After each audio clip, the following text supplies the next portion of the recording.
1월 결혼을 앞두고 있는 20대 후반 여성입니다. 남자친구와 6년 교제 후 결혼하는 거라 준비하는 게 어렵진 않았어요.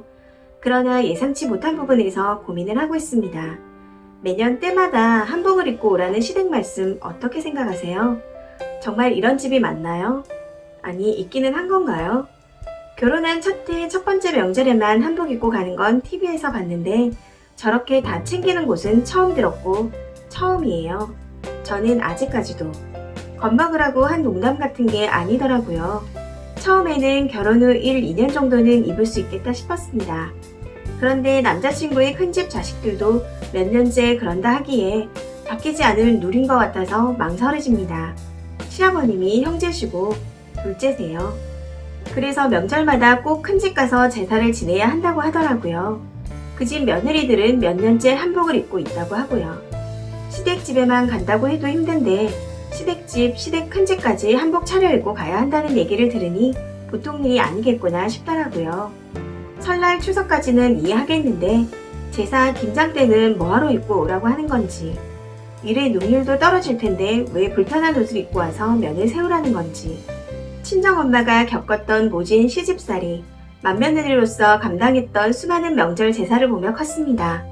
그래서 다른 건 몰라도 남편들 사람 집안의 제사가 빡세지 않은 곳이길 바랬고 결혼도 어렵게 선택한 거였어요. 남자친구도 여태껏 별말 없었는데 청첩장 돌리고 난 후 이런 이야기를 들었네요. 당장 내일 모레가 추석인데 미리 한복 준비하라면서요. 6년 넘게 사귄 남자친구라 양가에서 결혼은 당연한 수순으로 생각하고 계세요. 그런데 주변 지인들에게 한복 이야기를 꺼내니 절대 하면 안 되는 결혼 반, 그래도 기간이 있고 일단 겪어봐라 반, 친정 부모님은 혹여나 딸 결혼 망칠까봐 별다른 말씀은 안 하시고 한숨만 내시고요. 머릿속이 엉망진창이라 글이 두서없이 써지네요. 당장 파혼을 해야 하나 정리할 시간도 없이 추석이 코앞입니다. 배신감에 남자친구 얼굴도 보기 싫어요. 청첩장만 안 돌렸어도 어쩌면 쿨하게 멈췄을 것 같아요. 신혼부부 전세 대출도 받았고 곧 신혼가전도 신혼집에 들어올 거고 결혼식도 얼마 남지 않았는데 이제라도 파혼을 해야 할지 아니면 참고해볼 만한지 너무 걱정됩니다. 현명한 조언 부탁드려요. 며칠 전에 예비시댁의 한복 차림 강요로 글을 썼던 예비신부입니다. 조언대로 최후의 방법으로 파혼을 생각했었기에 어떻게 추석을 보내는지 한번 보자 싶어서 한복까지 곱게 입고 한우 세트 사가지고 추석 아침 큰 집에 바로 찾아갔어요. 매년 설날, 추석, 제사, 김장에 한복 차림을 하라기에 어쩌면 남친이 종갓집 몇 대 손이 아닐까 싶었습니다. 그러나 일반 아파트였고 평수는 컸어요. 댓글 다 읽었기에 차분한 마음으로 인사드리고 자리에 앉았고 큰 집 사람들은 다 있었는데 저만 한복 차림이어서 어리둥절했습니다. 어색하게 호구조사 정도만 짧게 하고 남자 어르신들은 제사 그릇을 마른 수건으로 닦고 지방을 쓴 패드를 나열하고 계시고 더 어르신들은 한복 차림 하시고 소파에 앉아 계셨어요. 시아버님, 형의 며느리 셋과 아내만 부엌에서 음식을 하고 계셨는데 미리 만들어둔 전을 다시 한번 지지고 나물을 볶고 국을 데우는 일이었습니다. 저는 남친과 바닥에 앉아서 지켜보고만 있었고요. 그러다 시부모님이 도착하시고 내 쪽을 보시더니 그 시어머님의 형님이랑 방에 들어가서 얘기하시고 나오는 겁니다. 그러자 나중에 그 집 며느리들이 다들 한복으로 갈아입고 나오는 거예요. 그때 시어머니가 저를 보며 땡땡이도 줘 하길래 봤더니 앞치마였습니다. 결혼 전이고 큰 집 손님으로 왔지만 그래도 일을 시키는구나 하고 생각하며 묵묵히 받아들였습니다. 그때부터 저도 구석에 앉아 말 한마디 안 하고 두부 큰 거를 데우고 연기 진동하는 부엌 일에 동참하게 되었습니다. 그렇게 30분도 안 되게 끝내고 제사상을 차렸습니다. 집안만 10번 정도 바꾸고 제사가 30분 만에 끝났어요. 그리고 아침을 차리고 치우고 바로 산소에 갔는데 산소도 8번 옮겨 다녔습니다. 한복 입은 채로 개다리 소반들며 풀밭, 진흙밭을 돌아다녔어요. 남친은 돗자리 피고 접을 뿐. 그렇게 다시 집으로 돌아왔습니다. 또 정리하고 다른 방에서 잠깐 쉬게 되었는데 커피를 주시어 여자들만 있게 되었어요. 시어머니랑 시어머님 형님이 호구조사를 시작했습니다. 그러다 혼수 얘기가 나왔죠. 그전까지 시어머니가 예단 없이 이불 세트랑 수저만 받겠다 하셨는데 갑자기 시어머님 형님이 이왕 하는 거 다 받으라며 개운이지 않냐며 이야기를 하셨습니다. 저도 차라리 나중에 덜해서 욕먹느니 산부 다이아 목걸이까지 해드리려고 했는데 시어머니가 됐다며 너희 결혼하는데 쓰라고 하셨었어요. 나는 갑작스러워서 남자친구랑 상의하고 말씀드리겠다 하고 넘겼어요. 그러다 다른 며느리들이 한복을 갈아입고 오는 겁니다. 그래서 이 정도만 하고 갈아입는구나 싶었고 내심 이 정도면 한복 입는 거 할만하겠다 싶었습니다. 그런데 시어머니가 갑자기 오늘은 친척이 별로 안 와서 금방 갈아입은 거지 설날 같았으면 밤에 갈아입어야 한다고 말하는 겁니다. 뭐야? 장난하나? 싶었는데 다른 사람들이 다 제 눈치만 보듯 쳐다보고 있더라고요. 그래서 네 대답하고 끝이 났습니다. 그리고 친척들이 방문해서 거실에서 밥을 먹고 있었어요. 저는 첫째 며느리와 다른 방에 있었는데 시어머님 형님이 들어오시면서 시어머님 욕을 매번 뒤로 뺀다고 또 저런다 큰 듯 작게 들리게 말을 했습니다. 그리고 다시 나가시고 며느리들이랑 아이들만 방 안에 어색하게 커피 먹고 있었는데 결혼 빨리 한다며 말을 걸어주셔서 제가 정말 추석 설날 제사 김장 때도 한복 입으시냐고 단도직입적으로 물어봤습니다. 그랬더니 초반에는 정말 다 챙겼다고 이제는 줄어들었다고 말하는 겁니다. 그나마 일찍 갈아입을 수 있다고. 그러다 셋째 며느리가 우리는 그래도 시아버님한테 받은 게 있어서 격식에 맞추는 거라고 저는 뭐 받은 거 없냐고 물어보시는 겁니다. 이건 또 무슨 소린가 해서 저희는 지원 안 받고 집도 대출 껴서 거의 반반이다 라고 말씀드렸더니 한동안 말이 없으시다가 그럼 큰 집에 매년 오는 거야? 이렇게 물어보시는 겁니다. 알고 봤더니 시아버님 형이 사업도 잘 되고 돈이 많으셨어요. 시아버님 형님과 둘째 아들까지 가족 사업을 하고 계셨어요.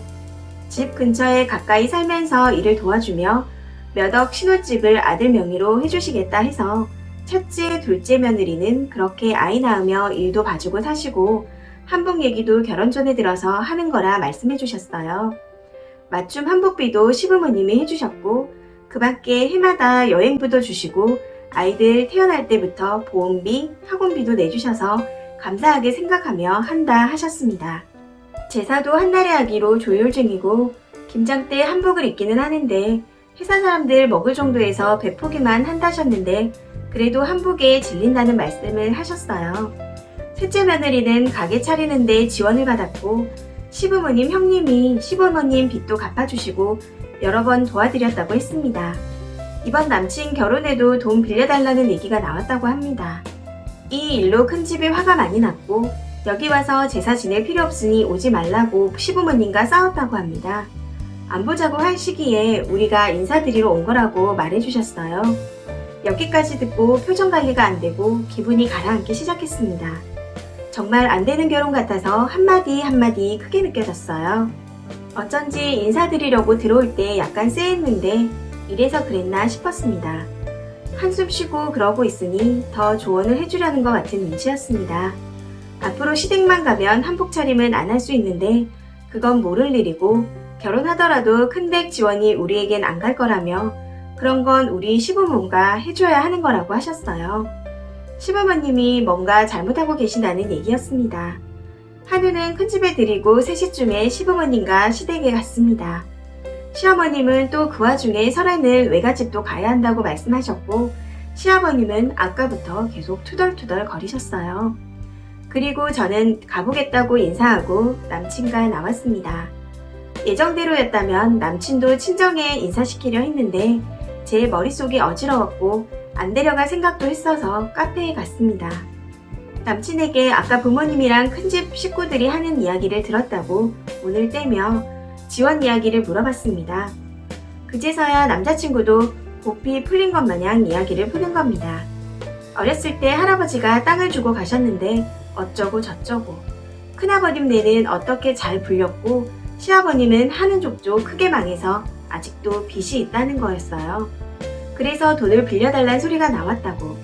저는 조카 부부에게 해줄 지원이 있냐는 것과 시아버님이 해줄 지원이 있냐는 것을 물어본 건데 빚 얘기가 나와서 아무 지원 없다는 것을 알게 되었습니다. 곁들여서는 그래서 자기는 생각해 본 게 우리 부부가 큰 집에 갈 때 잘하면 뭔가 떨어지지 않겠냐는 소리를 갑자기 하는 겁니다. 무슨 말 같지도 않는 소리를. 게다가 예단 이야기를 했더니 갑자기 큰 집이랑 비교 안 되게 다 해드리자 라는 소리를 합니다. 빚 갚아야 하고 지원 받을지도 모르니 며느리인 내가 시댁도 아닌 큰 집에 가서 매년 한복 입고 일하라는 소리냐며 이게 말이 되는 소리냐고 와다다다 쏟아냈습니다. 빚도 안 갚아줄 거고 지원도 안 해줄 건데 왜 당사자들도 아닌 내가 가서 해야 하냐며 방문 안 하겠다 하니 시댁만 와도 한복은 필수라고 곧죽어도 고집하는 모습에 정이 뚝 떨어지고 헛웃음만 나오더라고요. 솔직히 큰 집도 이해 안 가고 너희 집도 이해 안 가서 맞춰 살고 살 자신이 없다. 파혼하자고 얘기를 했더니 미쳤냐며 결혼은 예정대로 해야 한답니다. 택시 타고 집에 왔는데 연락이 계속 오네요. 만났던 6년이라는 시간과 돈과 쏟았던 애정이 너무 아깝고 허탈해서 미칠 것 같아요. 솔직히 원글 쓰고 댓글로 혼나면서도 청첩장 이미 돌렸으니까 하고 정신 못 차렸어요. 하지만 이제 한복 차림이 기괴하게 느껴지네요. 이렇게 차려입고 열심히 하니 지원해줘라 같고요. 비록 오늘 몇 시간 본 게 다지만 형님들 남편분들도 형님들께 다정하게 잘 하더라고요. 음식 하는데 이것저것 대신 갖다주고 여유로운 느낌 전부 부러웠습니다. 그에 반해 남친은 눈도 안 마주치고 다 잡은 물고기 취급하는 건지 이제서야 가정사를 술술 말하고 내가 어떻게 이런 사람과 결혼까지 생각했지? 며칠 전까지만 해도 신혼의 단꿈을 꾸며 신혼여행 계획 짜고 있었는데 파혼을 하다니 시간을 6년 전, 아니 청첩장 돌리기 전으로 바꾸고 싶어요. 친정 가족들에게 어떻게 말을 꺼내야 할지, 청첩장 돌린 사람들에게 뭐라고 해야 할지 뒷수습 생각하니 눈물만 나네요. 당장 월요일부터 식장부터 비행기 숙소 예약 취소도 해야 하고요. 한우값 30만원으로 내 인생 구제한 거다 싶으면서도 여기까지 어떻게 왔는데 편하게 그냥 시골리고 살아볼까 싶기도 하고 진짜 지금 너무 우울하고 편두통도 오고 미치겠어요. 수십 번 오락가락하는 저에게 조언 한마디만 더 해주세요. 긴 글임에도 불구하고 읽어주신 분들 감사합니다. 많은 댓글 남겨주셔서 다 읽어보는 중입니다. 도저히 오늘 회사 못 갈 것 같아서 당일 연차를 쓰고 친정집에 갔어요. 부모님이 친척들이 결혼 축하한다고 이야기를 많이 했다 하시며 벌써 딸 시집 보낸 느낌이 든다고 말씀하실 때 눈물이 터져버렸습니다.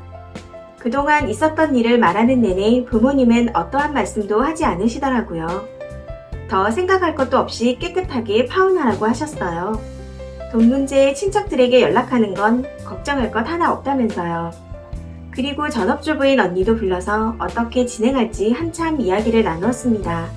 그동안 전 남친에 대한 안 좋은 점이 있어도 딸 결혼 막을까봐 말을 못하셨다며 언니와 화를 격하게 내주셨어요. 울었더니 속이 후련해져서 식장 취소, 신혼여행 취소를 단박에 해주었어요. 신혼가전도 환불하고 한참 전에 미리 사준 가전은 중고로 팔아야 할 것 같습니다. 대출과 집은 내일 은행, 부동산에 가서 해결 보려 합니다. 전 남친이었던 놈에게 취소한 예약들을 문자로 보냈더니 만나서 얘기하자고 집 앞에 있다고 하네요. 추석에는 세상 나몰라라 하더니 이제 와서 제가 급해졌나봐요. 전 이제 아무런 감정이 없네요. 친정 부모님 건강이 급격히 나빠져서 결혼을 서두른 점도 있고 친언니도 파혼을 했다가 늦게 결혼을 했기에 파혼을 망설였는데 아니었네요. 이제 정말 끝이 났습니다. 이렇게 쉽게 끝내버려도 되는 걸까 싶을 정도로요. 결혼에 눈이 멀어 잠시 미쳤었나봐요. 조금 슬프긴 한데 감정이 요동치지 않고 무덤덤합니다. 놀랍게도 아무 생각 안 들고 걱정도 안 되며 댓글을 보니 알 수 없는 자신감마저 드는 것 같고 그렇습니다. 다시 말하고 싶지도 않은 그 집 식구들 안 보며 쉽게 마무리 지을 겁니다. 걱정해주셔서 감사합니다. 이젠 더 이상 뒤돌아보지 않을 겁니다. 이 사연은 여기까지입니다. 시청해주셔서 감사합니다.